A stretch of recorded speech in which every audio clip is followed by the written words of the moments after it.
Okay, good afternoon, good evening. Thank you guys for jumping onto this training video, for listening in here. My name is Jack Stewart. I'm the president and CEO of Monument Insurance Group. Today we're going to spend, or on this call, we're going to spend a few minutes covering objections and rebuttals.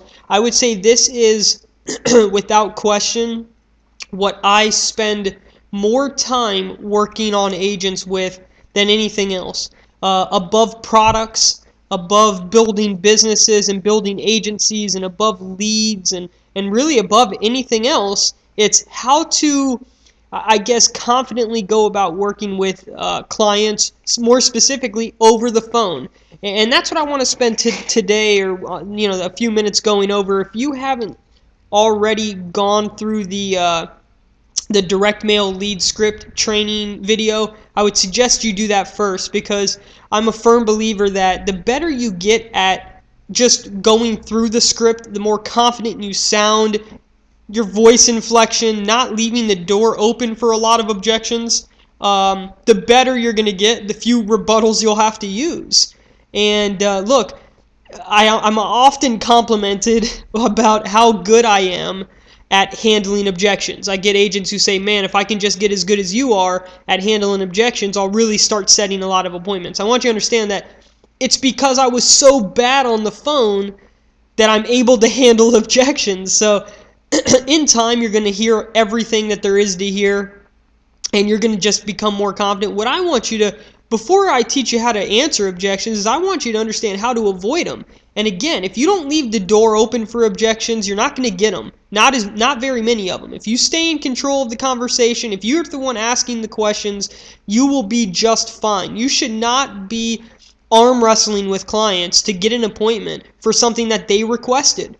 But it is the name of the game, right? We got to schedule appointments. Now, I can't teach you how to book 10 out of 10, but I can hopefully teach you how to turn 1, 2, 3, 4 appointments around each week. And if you think about it, hey, an extra 5, 10, 12 appointments a month, you're talking $4,000, $5,000, $6,000 in commissions. It really adds up.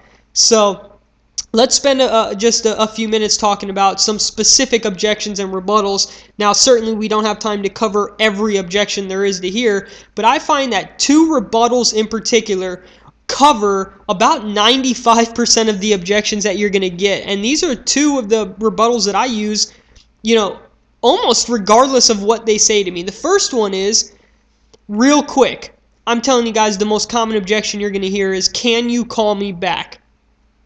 Not how much is this, what company is this from, can you just give me a quote, can you send me a brochure? None of that. The most common objection you will hear should be, can you call me back? And the answer is, real quick, and then go right back into your script. Can you call me back? Real quick, John, I see here on the request you put your date of birth is July 15, 1960. So I answer the objection, I acknowledge it, right? And then I go right back into the script. They may think we need to keep them on the phone for 20 minutes.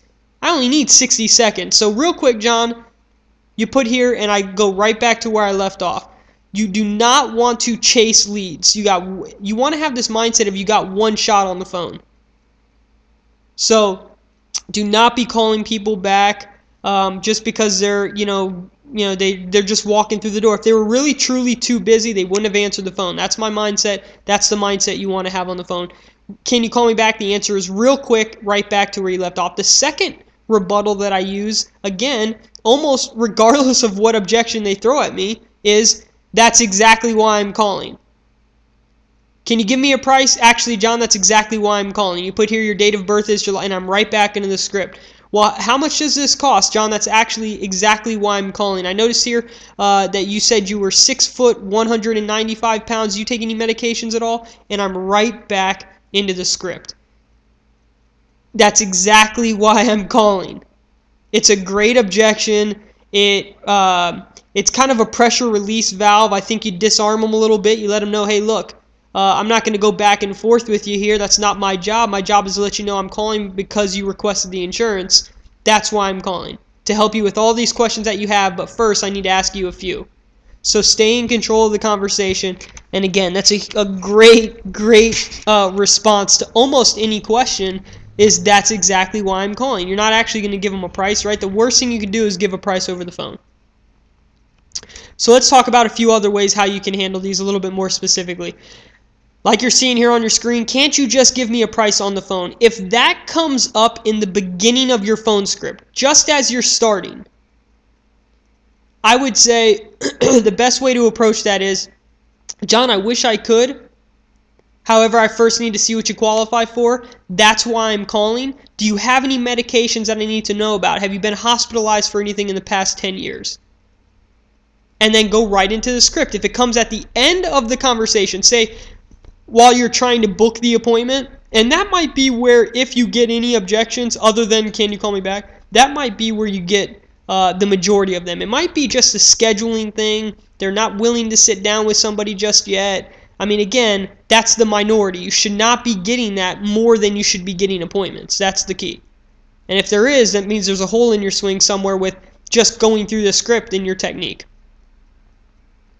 But if it comes at the end of the appointment, or at the end of the script as you're trying to book the appointment, here's how I would handle that. One of two ways. John, I wish I could give you a price over the phone. Trust me, that'd be a lot easier for me if I could just give quotes out over the phone all day. However, I couldn't give you anywhere near an accurate quote without knowing what you qualify for.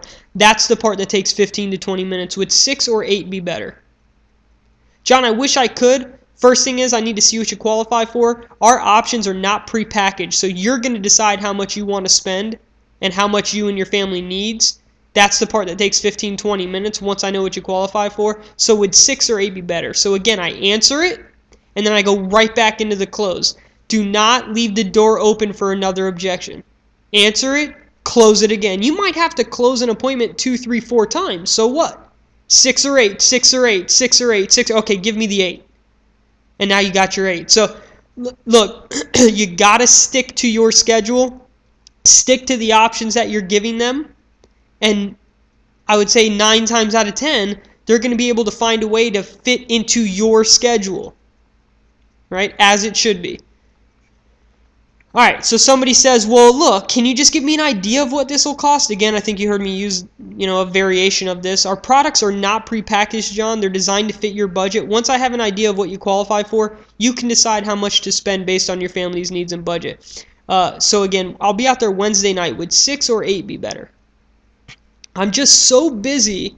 I really can't meet with you now. Can you just give me a call back next week? John, I wish I could. The problem is I'm scheduled to be in your area Wednesday afternoon and evening. I am going to be out there for, a pretty large window, and it only takes about 15, 20 minutes, and I'll be sure to give you the short version. So would afternoons or evenings be better? But again, guys, going back to this yes kind of close, sometimes you guys, look, it's not about forcing the issue. That's not what I'm trying to get agents to do. What I'm trying to get agents to do is just be a little bit more steadfast with their schedule and understand that they are in control of their schedule. They do not have to cater to a client's schedule. You're only in the field Wednesdays and Saturdays. Make sure your clients understand that and fit them into your schedule. The worst thing that I see happen is an agent trades an appointment on Thursday night when they're supposed to be on the phone loading up their Saturday, which is the best day of the week. They trade 5, 6 appointments that they would have scheduled for Saturday for 1 or 2 appointments to run Thursday because they weren't sticking to their schedule. A client said, oh, Wednesday's kind of tough, and you said, okay, well, how about Thursday? And the client said, yeah, Thursday's fine, and you said, okay. And it's so short-sighted, you can't. One of my favorite sayings is, do not let a future feast, don't let your current appetite keep you from a future feast. And I know it's a hard thing to do, but you got to just trust the schedule and stick with your schedule. So stick with whatever times you have. If it's afternoons, evenings, 5 or 7, 7 or 9, 8:30, 4:30, whatever you have, stick to that. No calling back. Live by the one-shot rule. Here's another one. Does my spouse really need to be here for this? I'm really the decision maker. John, let me ask you this. Would Mary be the one getting the home if something happened to you? Yes, then they need to be there. So when's a good time for both of you to sit down for 15, 20 minutes? Would that be 6, 6:30, or I can even make you the last appointment of the evening, say 9 o'clock? Just a little tip, guys. Just the later somebody is willing to see you, the higher the closing ratio, right? Hopefully we know the schedule. We're on the phone Monday and Tuesday for Wednesday night, Thursday and Friday for Saturday morning, and that we want to work in prime time. Be on the phone when people are home and be in the field when people are home, right? That'll make you the most efficient. You're not going to get a lot of no-shows. You're not going to be dialing endlessly. I only want to be on the phone for a couple hours and then get back to spending time with my family.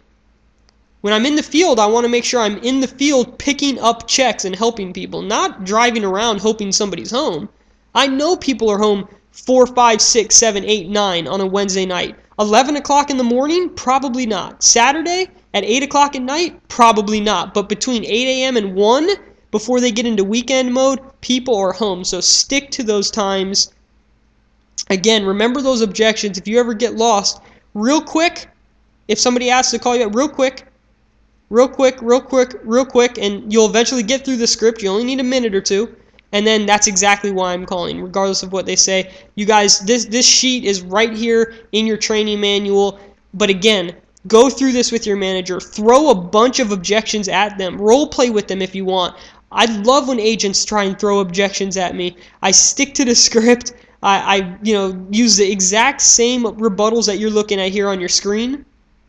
But it's a matter of you got to get enough repetitions for it to sound, natural, for you to be confident with how you address it. Look, I literally and genuinely expect to schedule an appointment with every person that picks up the phone, and I am at the point now, and so will you, where I'm shocked when somebody answers the phone and I don't have the appointment set. And it's usually some weird circumstance. Maybe I found out that they just really weren't that interested in it, right? Maybe it was a single person.